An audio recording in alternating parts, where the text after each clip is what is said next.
Hey guys, welcome to our channel.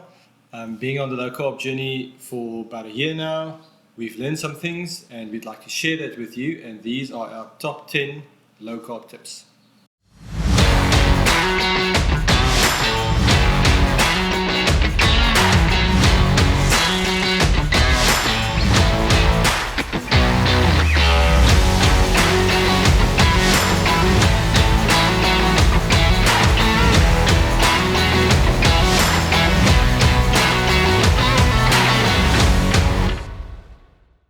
Tip number 1, get a high-speed blender. So I initially wanted a blender because I wanted to make some proper smoothies, and we invested in a high-speed blender which ended up not being that expensive at all. But that blender has now evolved into being one of the most used tools in our kitchen. We use it for everything, from making the mix for the binding mix for our hamburger patties, grinding the cocoa powder for the chocolate. You really don't need a food processor, one of those big boys with all the attachments. We've literally got a single high-speed blender that can do solids and liquids. So you can do powders, you can grind any powder finer if you want to, and it's perfect for mixing any type of wet ingredients that you can use in a recipe. Tip number 2, stop with the cauliflower rice. Okay, this is something that I've got a pet peeve about, and we also fell into this trap initially. So when you start out with this whole low carb journey, you try and replace all the stuff that you are used to, like rice, potatoes, that type of stuff. So we went the cauliflower rice route, and we just could never get it right. I mean, you can get it right, it looks like rice, but it never tastes like rice. The kids complain about it, it's not rice, it doesn't taste like rice. So we're literally at the point, just stop with the cauliflower rice, eat the cauliflower if you want to eat the cauliflower. If we make a stew, instead of making a stew with rice, we just leave the rice, we just add the cauliflower in large amounts to the stew, we add some broccoli, maybe a little bit of sweet potato, and we just have the stew. There's no need to try and make the rice. You can still have cauliflower, just have it with your food. Just to add to this point, we don't have anything against cauliflower. We love it. We use cauliflower in practically or a lot of our recipes.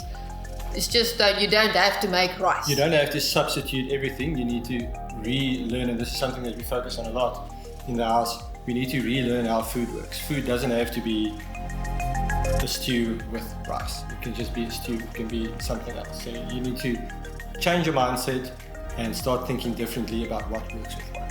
Tip number 3, keep it exciting.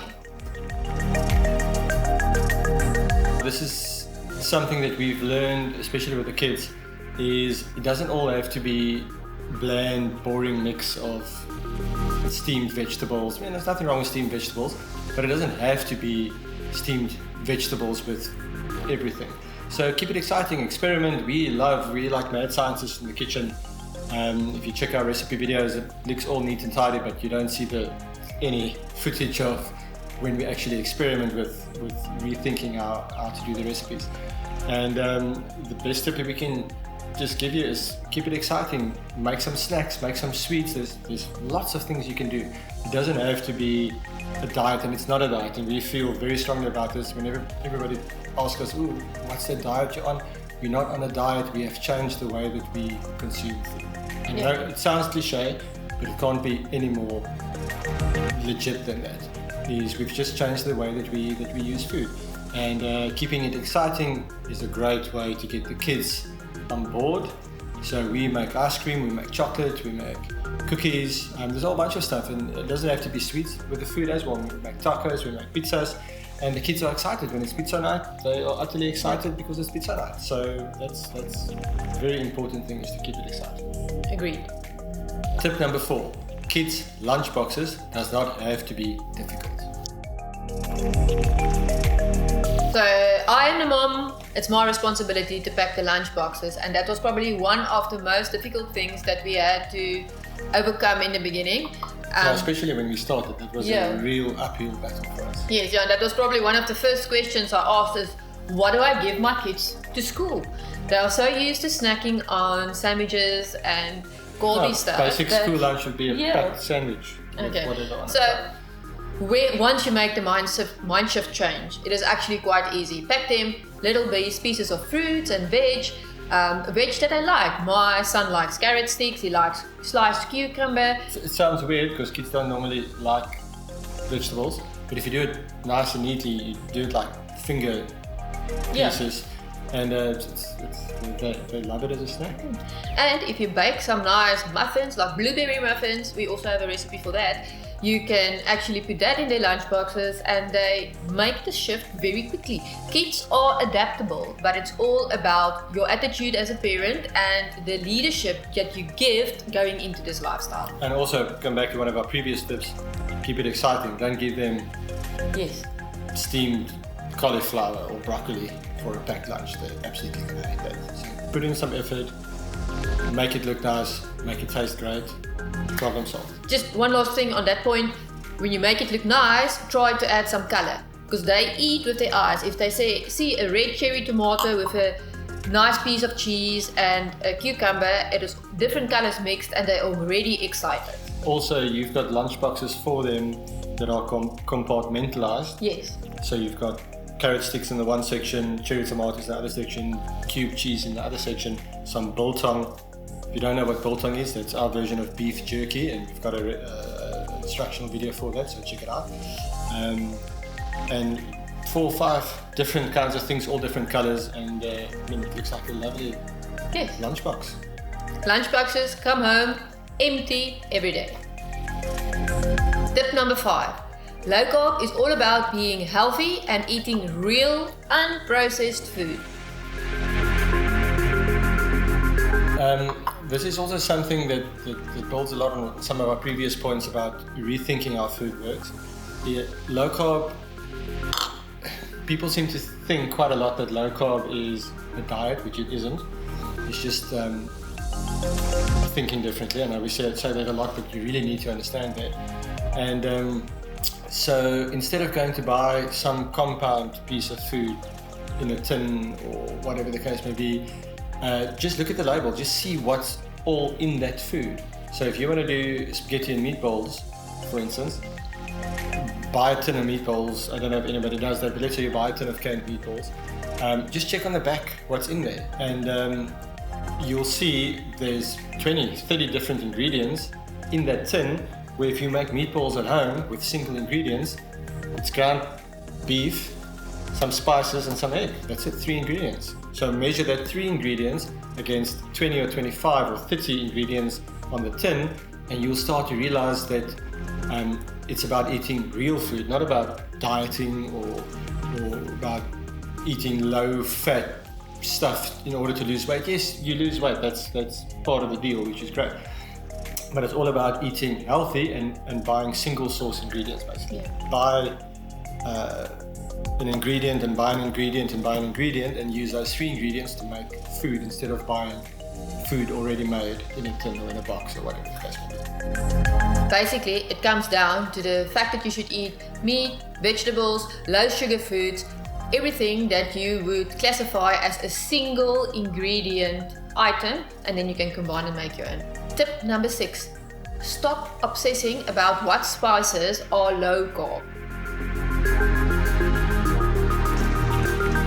Alright, so this is something we see a lot on some of the channels that we frequent, Facebook or comments on YouTube videos. Everybody's always obsessed about what spices they can use that are low carb. It's such an easy question to answer. Use salt, use black pepper, a little bit of herbs, maybe some lemon juice, and you're done. Stop thinking that you need to have this massively compounded spice with 30 different ingredients, and again, go check that label and go and see what's all in there. It's not just different spices, there's preservatives and colorants and all sorts of weird things that's unnecessary for you to even worry about. It's an easy question to ask about what spices you can use. Use salt, use black pepper, use some lemon and some dried herbs. Just do that and you'll be amazed how far you can get seasoning wise with your food.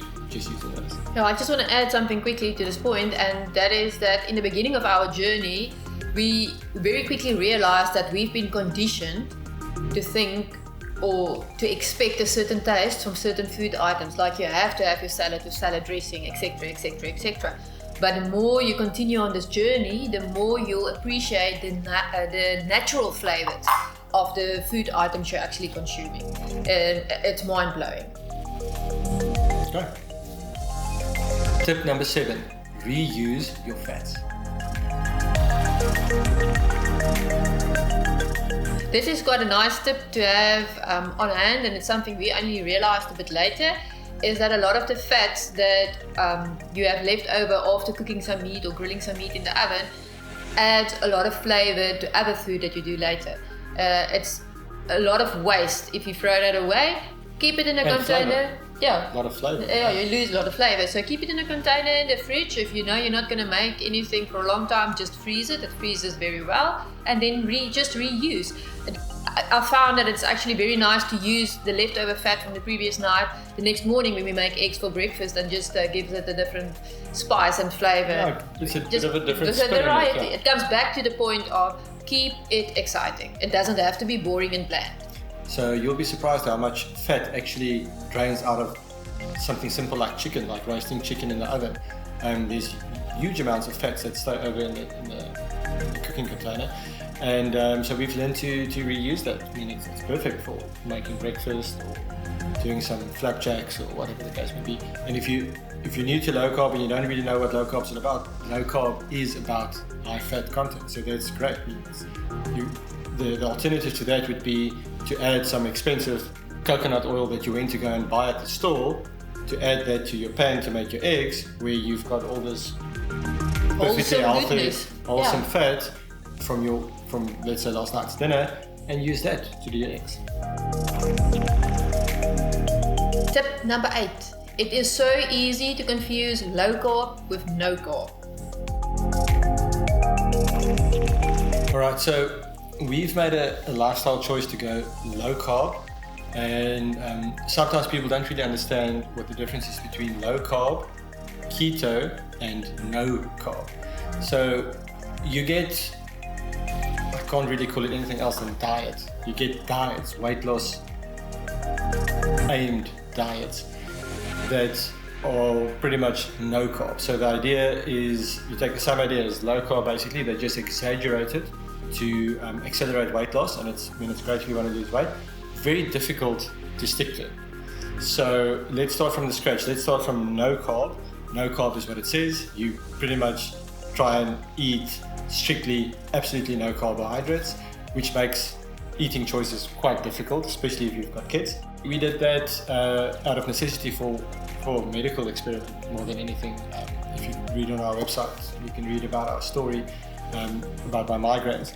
So we did basically no carb, which was a detox in essence for 30 days, and it was horrible, difficult, very limited food choices, and we stuck to it. But it was one of the not so nice at times in our journey. So I just want to interrupt you here, and it is the fact that I think if you were just a couple, you'd be able to stick to a low carb, to a no carb or a keto lifestyle. But that's not fun at all. Yeah, it's not fun, and it is very difficult with kids to do that, and they still need a bit of carb. So yeah, so let's go. So that's no carb. Then you get keto, which is a little bit relaxed on that.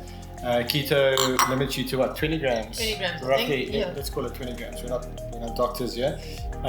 So let's say you try and limit your carbs to less than 20 grams of carbs per day, which is easier to do. Still difficult, but it's much easier to do, and that's what a lot of people start with, is because they want to lose weight. So they start with a keto, and it's great for weight loss. If you don't know what keto is short for, it's for ketosis, which is a medical term for ketones, which ketones is a protein that your liver makes when you start eating fats. It's a whole broad thing. Maybe we'll discuss that sometime. For now, if you don't know what that is, just go and research what ketosis is. So basically, you starve your body of carbohydrates, and it then kicks over into a different mode and starts burning fat as fuel. And that's nice, because now if you don't eat and it's looking for fuel, instead of being hungry, it just goes and picks fat from your body and uses that for fuel. So that's keto, and that's great if you want to lose weight.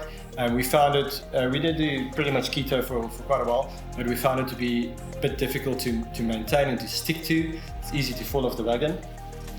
So we ended up, we lost a bunch of weight, and the kids lost a bunch of weight. Not that we did it for weight loss, we did it for medical reasons. And we've now settled into a low carb diet, which is sometimes also referred to as dirty keto. And low carb is, I don't think there's any real set figure, but it's roughly to be understood to be under 50 grams of carbs per day. And that opens up a whole bunch of different food choices.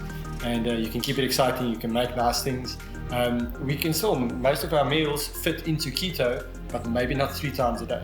So we do a lot of recipes, and each of those recipes are below 20 grams of carbs for a serving. But you can't eat them, for instance, breakfast, lunch, supper. So on low carb, we can play around a little bit. So 50 grams of carbs is actually quite a lot to work with if you're creative. And there's so many things you can do. We make some dishes where the kids run into the kitchen and they're like, oh yes, it's a cheat night. And they think it's cheat night because we're eating so well, and it's actually a dish that everything fits into under 50 grams of carbs. And we still lose weight, not as aggressive as on keto essentially, but we lose weight and we've got all the health benefits. We're healthy. We've got chronic medical conditions for the kids that have just disappeared, like sinusitis and stuff like that. So we're sticking to the low carb way, and we don't see it as a diet or as a temporary thing to lose weight. This is our way of living, and we can sustain it. Yeah, I just want to say that making the switch from no carb to low carb has enabled us as a family to sustain the lifestyle. I think it would have been very difficult a year in to still stick to a no carb diet as a family. There's no way we barely made it 30 days no carb, which was in essence a detox. And then keto we did initially because we were all excited about this. And we read everything on the internet and we just wanted to punch it and do it as best we could. And then we slowly understood carbs aren't necessarily evil. When you start learning about the stuff, you think carbs are evil and you see carbs everywhere, you point them out. It doesn't have to be that way. The best approach is just to limit your amount of carbs as far as possible to get into that whole ketosis thing still, where your body favors burning fats instead of carbohydrates. Tip number 9. Health shops aren't necessarily the only place where you can buy healthy ingredients. Yeah, so this is something that I figured out not early on, actually a little bit later. Took a while. Almost too late. Is that you don't need to buy all your ingredients from the health shop. Because I experiment a lot with all the recipes, I'm kind of the mad scientist in the kitchen here, recreating all the snacks and the sweets and stuff for the kids and for myself. I've learned that you don't have to buy all this stuff at the health shop because it can get quite expensive. And this is another thing that comes up quite a lot, is it's so expensive to do the low carb thing. It doesn't have to be. It is if you go and buy everything at the health shop. And we're not complaining about health shops, they're great. They've got all the ingredients. Normally if you want something that you can't find anywhere, you will probably find it at the health shop. And they're just a little bit boutique, so the prices can be a little bit high if you use a lot of the stuff. So we've learned to shop around, and a lot of the bigger stores and a lot of strange stores actually stock some stuff that you wouldn't think that they do. So we buy almond flour. We buy from a cheese factory shop, which is weird. Nothing to do with cheese, but they stock a bunch of stuff, and they stock a great almond flour, which is less than half the price than what you buy at the health shop. Our xylitol we buy at a pharmacy, at the health section of the pharmacy. Cocoa butter I get from a wholesale supplier in a different city than what we live in. So you can work around a bit and see where you can buy what. You don't have to go into one store and buy all this stuff there, because then it will get expensive. But if you're creative about it, do some research, find different stores. We go on a shopping run and we've got a shopping list of 5 or 6 different stores, and we know that store we get that store we get that store we get that. And that's a good tip to figure out for yourself in whatever area that you live in. I just want to add here that because you are going to go to 3 or 4 or 5 different shops for your weekly shop, it's a good idea, just if you can, to buy in bulk. buy just twice the amount you think you're going to need, and you might eliminate some trips to town. For instance, my cocoa butter, the price on that is probably about 4 times less expensive. Yeah. So I pay 4 times more at the health shop for cocoa butter than when I order it in with a courier from another city, but I order it in 1 kilogram packets. So experiment a bit and explore your city and see where you can find what. Yeah. Tip number 10, shop in the outside aisles. This is something I feel very strongly about, and it is actually one of the tips that helped me the most in the beginning. I was the one doing all of the shopping runs, and it was very difficult to stay out of temptation. So somebody told me stick to the outside aisles, and it was a great tip. And that is the plain reason for it, or the easy explanation for it, is that usually in traditional shops all of the power outlets are on the outsides, and that means that the fridges and freezers and your chillers for your fruits and veg and everything is on the outside aisle. So I literally went and I stuck to the outside aisles of our one shop wine where I knew all of the fresh produce was, and it helped a lot. You came home with all of the nice single food ingredients and with none of the processed, carby, pre-packed boxes of food. Even if you're not sure what to eat and what you can eat, good indication would be just to walk around the outside of whatever shop you're going to, where all the fridges are, the fresh foods basically. Yes. And that's a very good indication of what we eat on low carb and why it's healthy, because it's not pre-made, pre-packed. Doesn't have a long shelf life. Yeah. You want raw, fresh as possible ingredients. And basically that's low carb. Thanks guys for watching our 10 low carb tips. Feel free to discuss in the comments, give us some more tips if you think we missed something. We will make more of these videos, and it'll be great to get some of your tips that we might not have thought about that we can share with other people. I just want to add that we are not medical doctors. The aim of this video is not to give medical advice. We are just sharing our journey and our tips and the things that we discovered that made our lives easier. Remember to subscribe to our channel if you want to check out some awesome recipes. We try and launch a recipe a week or do a video a week where we recreate the good stuff on a low carb ingredient list and we make them taste good. So if you want to join us on that journey, hit the subscribe, push the like button, and we'll see you in the next video. If you like this video, give us a thumbs up and support us by subscribing to our channel.